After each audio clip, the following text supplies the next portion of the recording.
വേലുത്തമ്പിയുടെ സ്മരണ പുതുക്കുന്നതിനുള്ള ശ്രമങ്ങൾ സ്റ്റാച്യുവിലെ വേലുത്തമ്പി പ്രതിമയ്ക്ക് മുമ്പിലും തലക്കുളത്തും ഇളമ്പല്ലൂരും ഒക്കെ നടത്തി വരാറുണ്ട്.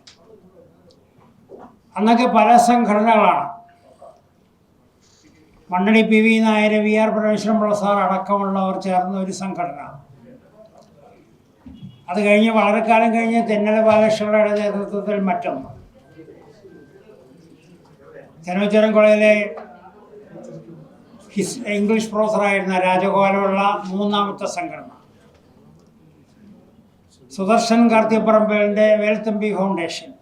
അപ്പോൾ നാഷണൽ ഫൗണ്ടേഷൻ, സാധാരണ ഫൗണ്ടേഷൻ, ചാരിറ്റബിൾ സൊസൈറ്റി, ഇങ്ങനെ 10-12 സംഘടനകളായിട്ട് 1960 മുതൽ ഈ 3 സ്ഥലങ്ങളിലും 3 ദിവസമാണ് സാധാരണഗതിയിൽ വേലുത്തമ്പി സ്മരണ പുതുക്കാറ്.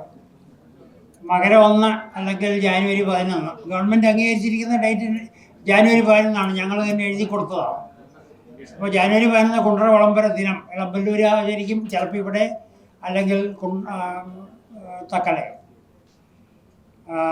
അതുപോലെ ചരമദിനം, സമാധി ദിനം, വീരാഹൂതി ദിനമായിട്ട് മാർച്ച് 28 രാത്രിയാണ് ആത്മഹത്യ ചെയ്തത്. അതുകൊണ്ട് ചില സംഘടനകൾ 29 ആചരിക്കും. മാർച്ച് 29, 1809 തുടക്കം. പിന്നെയാണ് മെയ് 6 വരുന്നത്. മെയ് 6 എന്ന് പറയുമ്പോൾ വേലുത്തമ്പി ഫൗണ്ടേഷൻ, ഒറിജിനൽ ഫൗണ്ടേഷൻ അത്തംനാളാണ്. വേലുത്തമ്പി അത്തംനാളിലാണ് ജനിച്ചത്. അതുകൊണ്ട് മേടമത്തം എടുത്താണ് ഞങ്ങൾ ചില സംഘടനകൾ ഇത് നടത്തി വരുന്നത്. ഏതായാലും ഇതിനെപ്പറ്റിയുള്ള കടുംപിടുത്തമൊന്നുമല്ല. ഇതിനെല്ലാത്തിലും ഞാൻ പോകാറുണ്ട്, എല്ലാത്തിനും എന്നെ ക്ഷണിക്കാറുണ്ട്. എല്ലാത്തിനും പ്രഭാഷണവും മുഖ്യപ്രഭാഷണമൊക്കെ നടത്തി ഞാൻ ഒരു സ്റ്റേജിലെത്തി നിൽക്കുകയാണ്. ഇതിൽ ഏറ്റവും പ്രധാനമായ ഒരു ലാൻഡ്മാർക്ക് എന്ന് പറയാവുന്നത് 2003 ഞാനൊരു പുസ്തകം, വേലുത്തമ്പിയെ പറ്റി ഒരു ബുക്ക് എഴുതാൻ നോക്കിയപ്പോൾ ഈ വേലുത്തമ്പിയുടെ വാളിൻ്റെ പടം ചേർക്കാമെന്ന് കരുതി. അപ്പോൾ അത് സൂക്ഷിച്ചിരിക്കുന്നത് ഡൽഹിയിലാണെന്ന് മാത്രമേ അറിയാവൂ. ആ വാള് നേരത്തെ പീതാംബരക്കുറുപ്പ് പറഞ്ഞതുപോലെ കിളിമാനൂർ രാജാവിൻ്റെ കയ്യിലായിരുന്നു അത്. കിളിമാനൂർ രാജാവിൻ്റെ കയ്യിലാണ് വേലുത്തമ്പി നൽകിയിട്ട് പോയത്. 1958 EMS ഗവൺമെൻറ് കാലത്ത് രാഷ്ട്രപതി ഡോക്ടർ രാജേന്ദ്ര പ്രസാദ് ഇവിടെ വന്നപ്പോൾ രാജേന്ദ്ര പ്രസാദിന് ഈ വാള് കൈമാറി. രാജേന്ദ്ര പ്രസാദ് അത് രാഷ്ട്രപതിയുടെ മ്യൂസിയത്തിൽ കൊടുത്തു കാണുമെന്നാണ് ഞാൻ കരുതിയത്. പക്ഷേ അത് അദ്ദേഹം നാഷണൽ മ്യൂസിയത്തിലാണ് കൊടുത്തത്. പക്ഷേ ഡൽഹിയിൽ ഈ വാളന്വേഷിച്ച് നടന്നിട്ട് എങ്ങും കിട്ടിയില്ല. നാഷണൽ ആർക്കൈവ്സ് ഡയറക്ടർ ജനറൽ പറഞ്ഞു അങ്ങനെ ഒരു വാളയില്ല, രാഷ്ട്രപതിയുടെ മ്യൂസിയത്തിൽ എൻട്രിയിലില്ല. ഇങ്ങനെയൊക്കെ ഇരിക്കുമ്പോഴാണ് സെക്രട്ടേറിയറ്റിൻ്റെ അടുക്ക് ധർണയൊക്കെ നടത്തി മഹേശ്വരൻ നായർ മുതൽ മുകളിലേക്ക് അച്യുതാനന്ദൻ എന്ന മുഖ്യമന്ത്രി വരെയുള്ളവർ വന്ന് അഭിവാദ്യമൊക്കെ അർപ്പിച്ചു. നരസിംഹറാവുവിനെ ക്വസ്റ്റ്യൻ ചോദിച്ചു അസംബ്ലിയിൽ. MA ബേബി അന്ന് മെമ്പറായിരുന്നു. ഇങ്ങനെയൊക്കെ ആയിട്ടൊന്നും നടന്നില്ല. 6 മാസം ശ്രമിച്ചിട്ട് ഒന്നും നടക്കാത്ത അവസ്ഥയിലാണ് അന്ന് രാഷ്ട്രപതി APJ അബ്ദുൽ കലാം. ഞാൻ ലാസ്റ്റ് റിസോർട്ട് എന്നുള്ള നിലയിൽ APJ അബ്ദുൽ കലാമിൻ്റെ സെക്രട്ടറി അന്നൊരു മലയാളി മാധവൻ നായർ, അങ്ങനെ കണ്ട് ഈ വിവരമൊക്കെ എഴുതി കൊടുത്തു. മാധവൻ നായർ അത് രാഷ്ട്രപതിയുടെ അടുക്ക കാണിച്ചു, എന്നെ വിളിപ്പിച്ചു, സംസാരിച്ചു. You will see that a result comes within a fortnight. 2 ആഴ്ചയ്ക്കുള്ളിൽ റിസൾട്ട് വരും, APJ പറഞ്ഞു. 2 ആഴ്ചയ്ക്ക് മുമ്പേ 10 ദിവസം 11 ദിവസം ആയപ്പോൾ എന്നെ ഡൽഹിയിൽ നിന്ന് വിളിച്ച് പറഞ്ഞു, വാള് നാഷണൽ മ്യൂസിയത്തിൽ 4ാമത്തെ നിലയിൽ വെപ്പൺസിൻ്റെ കൂട്ടത്തിൽ വച്ചിട്ടുണ്ട്.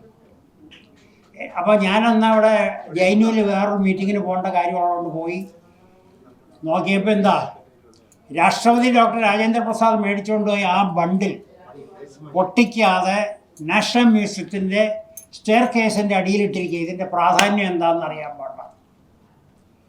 ആ ബണ്ടിൽ പൊട്ടിച്ചിട്ടില്ല. ഞാൻ ചെന്നതിന് ശേഷമാണ് ഡയറക്ടർ ജനറൽ സാന്നിധ്യത്തിൽ ഈ ചാക്കഴിച്ച്, അത്രയ്ക്ക് വൈക്കോലുമൊക്കെ ആയിട്ട് മൂടിയാണ് കിടന്നിരുന്നത്, അത് അഴിച്ച് വെച്ചത്. ഇതിൻ്റെ പ്രാധാന്യം എന്താണെന്ന് അറിഞ്ഞുകൂടാ.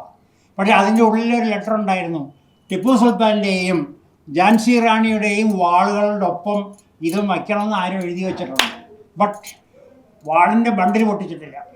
ഏതായാലും ഡയറക്ടർ ജനറൽ പഥക് അത് വളരെ സൗഹൃദത്തിൽ വയ്ക്കാം എന്നൊക്കെ പറഞ്ഞു.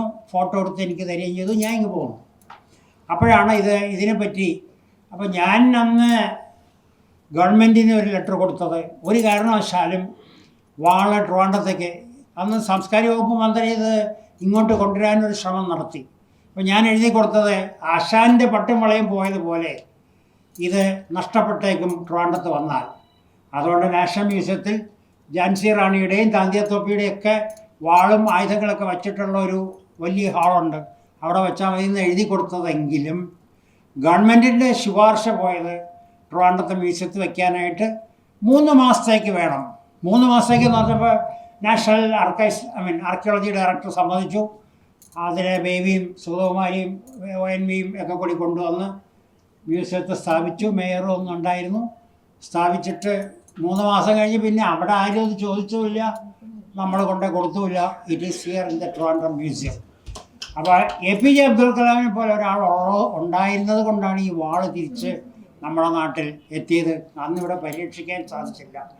അപ്പോൾ അതിൻ്റെ ധർണയ്ക്കൊക്കെ സഹായിച്ചതൊക്കെ പഴയ കൗൺസിലർ പ്രേമാനന്ദ്, പഴയ ഒരു കൗൺസിലർ പ്രേമാനന്ദനാണ് ഇതിനെ സഹായിച്ചത്. അന്ന് പ്രേമാനന്ദൻ്റെ സഹായം കൊണ്ടാണ് എല്ലാ രാഷ്ട്രീയ പാർട്ടികളുടെയും നേതാക്കന്മാരെയൊക്കെ വന്ന് ഈ ധർണ, ഈ 1 ഡേ സത്യാഗ്രഹത്തിൽ പങ്കെടുക്കുകയൊക്കെ ചെയ്ത് അതിനെ ശക്തി പ്രാപിപ്പിച്ചു. ആൻഡ് മൻമോഹൻ സിംഗ് നരസിംഹറാവുവിൻ്റെ ഈ ശ്രമം കൊണ്ട് ഇത് സജീവമായി. But action came from APJ Abdul Kalam. അപ്പോൾ ഈ അവസരത്തിൽ ഈ സ്മാരകം ഈ മെമൻറ്റോ മേടിക്കുമ്പോൾ APJ സ്മരിച്ചുകൊണ്ടാണ് ഞാൻ വേലുത്തമ്പിക്ക് പ്രണാമം അർപ്പിക്കുന്നത്. But for APJ Abdul Kalam ഒരുപക്ഷെ ഇത് കണ്ടെത്താൻ സാധിക്കില്ല. APJയുടെ രാഷ്ട്രപതിയുടെ മ്യൂസിയത്തിനകത്ത് ഞാൻ എല്ലായിടം നോക്കി, എങ്ങും കണ്ടെത്തിയില്ല. അവരുടെ സ്റ്റാഫും നോക്കി. ഓടുക്കൻ നാഷണൽ മ്യൂസിയത്തിലാണ്, ആർക്കൈവ്സിൽ നോക്കി, അവിടെ എങ്ങും ഇല്ലാതെ ഇത് കണ്ടെത്താൻ സാധിച്ചു. ഏതായാലും കഴിഞ്ഞ 60 മുതൽ 1964 ഒരു സംഭവം കൂടി പറഞ്ഞ് ഞാൻ നിർത്തുകയാണ്. ഒരു സെൻറ്റൻസേ ഉള്ളത്. അത് 65 BJT ഹാളിൽ ഒരു മീറ്റിംഗ് ഉണ്ടായി. വേലുത്തമ്പിയുടെ 200ാം ജന്മദിനം. ഇത് 260, അത് 200ാം ജന്മദിനം. ഉദ്ഘാടകൻ അന്നത്തെ പ്രതിപക്ഷ നേതാവായ ആർ ശങ്കർ പ്രഖ്യാപിച്ചു. അദ്ദേഹത്തിൻ്റെ ശങ്കറിൻ്റെ തിരഞ്ഞെടുത്ത പ്രഭാഷണങ്ങളിൽ പറയുന്നുണ്ട്, ഞാനിനി മുഖ്യമന്ത്രി ആവുകയാണെങ്കിൽ തിരുവനന്തപുരത്ത് ഒരു വേലുത്തമ്പി പഠന കേന്ദ്രം കൊണ്ടുവരുമെന്ന്. BJT ഹാളിൽ പ്രഖ്യാപിച്ച ഈ പ്രഖ്യാപനം വാസ്തവത്തിൽ പ്രാവർത്തികമാക്കാൻ പറ്റില്ല. 65 ശേഷം ശങ്കറിന് മുഖ്യമന്ത്രി ആവാനും സാധിച്ചില്ല. അങ്ങനെ ആ സംഭവം തീർന്നു. ഇന്നിപ്പോൾ ഈ പ്രപ്പോസല് വീണ്ടും റിവൈവ് ചെയ്യപ്പെടുകയാണ്. അതിനെ നമുക്ക് കൂട്ടായിട്ട് ശ്രമിക്കണം. ഇതിനിടയിൽ AK ആൻ്റണിയും തെന്നല ബാലകൃഷ്ണപിള്ള പാർലമെൻ്ററി കമ്മിറ്റിയുടെ കൺവീനറായിരുന്ന സമയത്ത് ഒരു സഹായം ചെയ്തത് വേലുത്തമ്പിയുടെ സ്മരണയ്ക്ക് മുന്നിൽ ഒരു സ്റ്റാമ്പ് ഇറക്കി. അപ്പോൾ അദ്ദേഹം പോണ വഴിക്ക് വീട്ടിൽ വന്ന് എൻ്റെ ഈ ലെറ്റർ മേടിച്ചുകൊണ്ട് പോയി.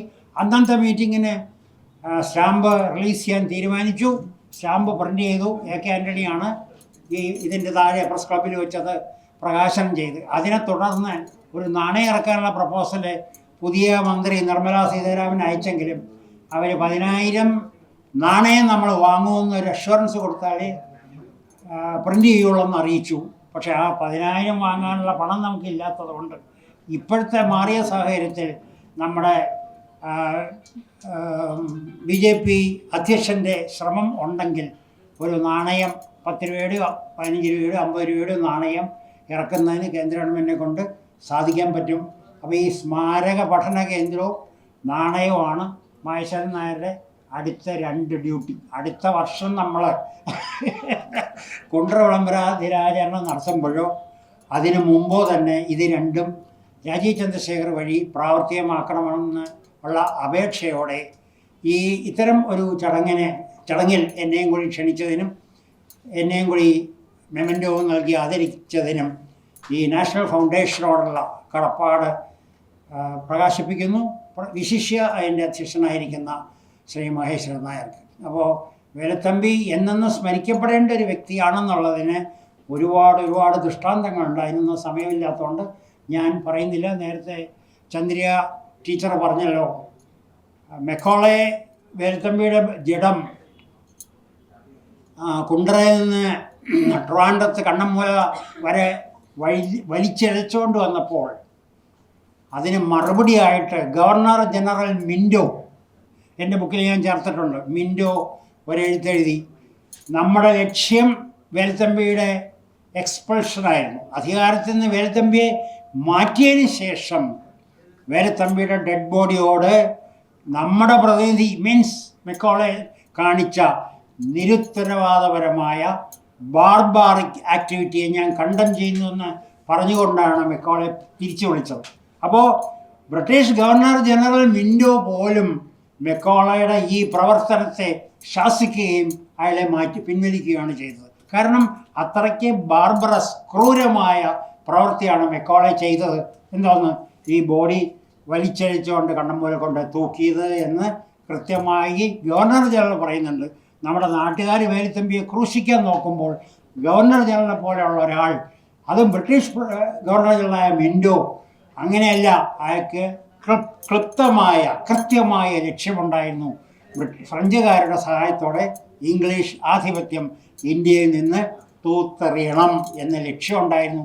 അതിനു വേണ്ടിയാണ് വേലുത്തമ്പി പ്രവർത്തിച്ചതെന്ന് മിൻറ്റോ പറയുമ്പോൾ അതിനപ്പുറം ഒരു സർട്ടിഫിക്കറ്റ് വേലുത്തമ്പിക്ക് ആരിൽ നിന്ന് വേണം? നന്ദി, നമസ്കാരം.